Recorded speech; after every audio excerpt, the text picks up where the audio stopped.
Andhra Pradesh PCC chief YS Sharmila NDA కూటమిపై ఘాటు వ్యాఖ్యలు చేశారు. పల్నాడు జిల్లా నరసరావుపేటలో కాంగ్రెస్ పార్టీ విస్తృత స్థాయి సమావేశంలో పాల్గొన్నారు. బీజేపీ గడిచిన 10 ఏళ్లలో ఏ ఒక్క హామీ కూడా నెరవేర్చలేదన్నారు. బీజేపీకి రాష్ట్ర ప్రయోజనాలను తాకట్టు పెట్టాయన్నారు. రాజధాని నిర్మాణం కేంద్రం బాధ్యత అని స్పష్టం చేశారు. పోలవరం ఎత్తు తగ్గించి రాష్ట్రానికి బీజేపీ అన్యాయం చేసిందన్నారు. రాష్ట్రంలో స్వార్థ రాజకీయాలు నడుస్తున్నాయని అన్నారు. ఎన్డీఏ కూటమిని ఎదిరించే సత్తా కాంగ్రెస్కు మాత్రమే ఉందన్నారు. కాంగ్రెస్ పార్టీ బలపడడం ఈరోజు రాజకీయంగా చాలా అవసరం.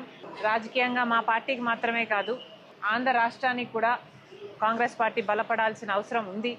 ఎందుకంటే ఒక కాంగ్రెస్ పార్టీ అధికారంలోకి వస్తే మాత్రమే ఆంధ్ర రాష్ట్రానికి సంబంధించిన విభజన హామీలలో ఏ ఒక్క హామీ అయినా నెరవేరే అవకాశం ఉంది అంటే అది ఒక కాంగ్రెస్ పార్టీ అధికారంలోకి వస్తే మాత్రమే సాధ్యమవుతుంది. బీజేపీ కేంద్రంలో 11 సంవత్సరాలుగా అధికారంలోనే ఉంది, కానీ ఒక్కటంటే ఒక్క విభజన హామీ కూడా ఇప్పటి వరకు పూర్తి చేయలేదు బీజేపీ.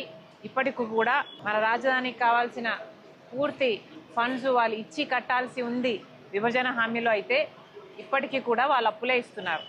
పోలవరం ప్రాజెక్టు జాతీయ ప్రాజెక్టుగా పూర్తి చేయాల్సిన బాధ్యత కేంద్రానిదైతే ఇప్పటికీ కూడా 45 మీటర్లలో కాదు 41 మీటర్లోనే దీన్ని పూర్తి చేయాలి అని పార్లమెంటులో చెప్పినా కూడా వైసీపీకి చెందిన ఎంపీలు కానీ, టీడీపీకి చెందిన ఎంపీలు కానీ, జనసేనకు చెందిన ఎంపీలు కానీ ఏ ఒక్కరూ నోరు విప్పలేదు.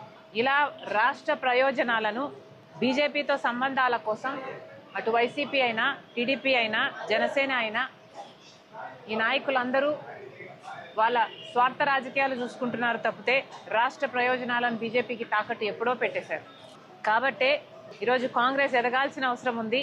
ఎందుకంటే ఒక కాంగ్రెస్ పార్టీ మాత్రమే ధైర్యంగా, నిజాయితీగా బీజేపీని ఎదిరించి ప్రశ్నించే సత్తా ఉన్న ఏకైక పార్టీ ఈరోజు మన రాష్ట్రంలో ఉన్నది ఒక కాంగ్రెస్ పార్టీ మాత్రమే. కాబట్టి వాళ్ళ మధ్యకు తీసుకువెళ్ళాలి. కాంగ్రెస్ పార్టీ కార్యకర్తల, నాయకుల బాధ్యత చాలా ఎక్కువ ఉంది దీంట్లో.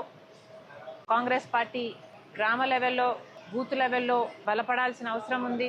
ఇవన్నీ ఎలా సాధించాలి అన్న అంశాలపై ఈరోజు చర్చించడానికి కాంగ్రెస్ పార్టీ రాష్ట్ర అధ్యక్షురాలిగా నేనే ఇక్కడికి రావడం జరిగింది.